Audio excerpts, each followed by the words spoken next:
কথা বোঝেন নাই? মা বাবা হচ্ছে সবচেয়ে বেশি অবহেলিত।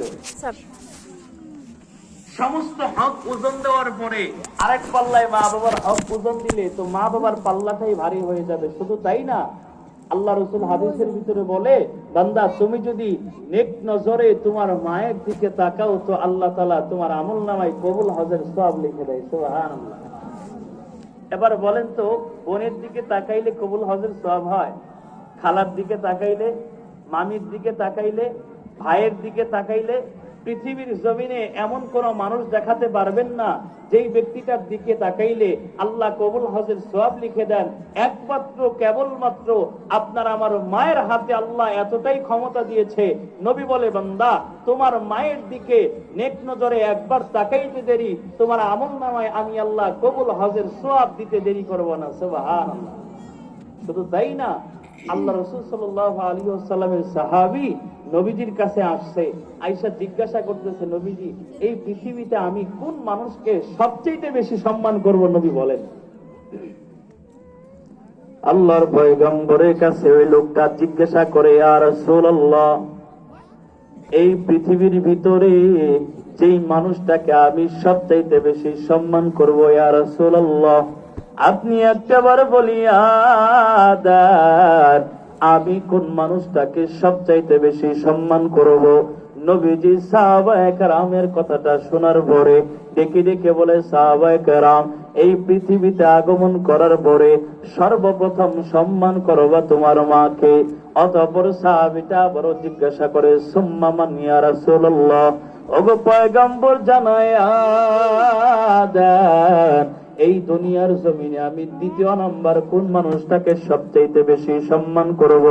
আপনার আমার পয়গম্বর বলে, সাহাবী দ্বিতীয় নম্বরেও দুনিয়ার জমিনে তুমি তোমার মাকেই সম্মান করবা।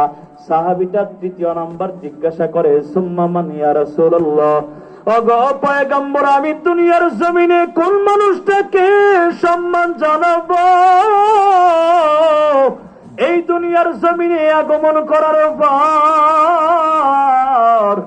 আমি কোন মানুষটাকে সবচাইতে বেশি সম্মান করব? নবীজি বলে, নবীজি তৃতীয় নম্বরেও আবারও জিজ্ঞাসা করার পরে জবাব দিল, এ সাহাবী তৃতীয় নম্বরেও তুমি তোমার মাকেই সবচাইতে বেশি সম্মান করবা।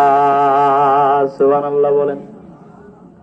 শুধু তাই নয় রে মুসলমান, আল্লাহর পয়গম্বর জানা দেয়, সাহাবায়ে কেরাম ভালো করে শুনিয়া নাও, এই দুনিয়ার জমিনে এমন ইতিহাস নবীজির হাদিসের ভিতরে পাওয়া যায়, নবীজির সাহাবী হতে পারে নাই, সাহাবী হওয়ার মতো সুযোগ ছিল, ওই লোকটা সাহাবী হতে পারে নাই, শুধুমাত্র মায়ের খেদমতের ভিতরে সময় লাগায় দিছে, মায়ের খেদমতে সময় লাগায় দিছে, সাহাবী হওয়ার সুযোগ ছিল কিন্তু সাহাবী হতে পারে নাই।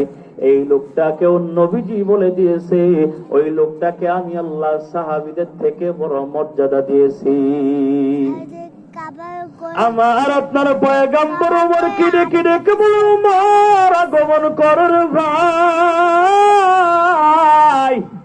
এ ওমর কোথায় আগমন করলাম?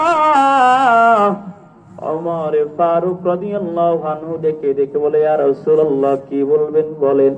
নবীজি জুব্বা হাদিয়া দিয়া ওমরের হাতে একটা জুব্বা দেয়া দেখে বলে, ওমর আমি নবীজি তুমি ওমরকে জুব্বাটা দিয়ে গেলাম, মনে করিও না জুব্বাটা তোমার জন্য দিলাম, এ ওমর জুব্বাটা তোমার জন্য না, এই পৃথিবীর জমিনে আমার একজন বন্ধু আছে, আমি নবীর একজন বড় আশিক আছে, তার নাম হচ্ছে ওয়াইস ইবনে আমির, যাকে আপনি আমি ওয়াইসাল করনি বলে চিনি।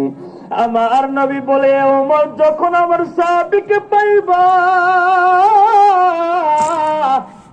আমার বন্ধুকে যখন তুমি পাইবা, আমি নবীজির পক্ষ থেকে এই জুব্বাটা তাকে হাদিয়া দিবা। সুবহানাল্লাহ বলেন।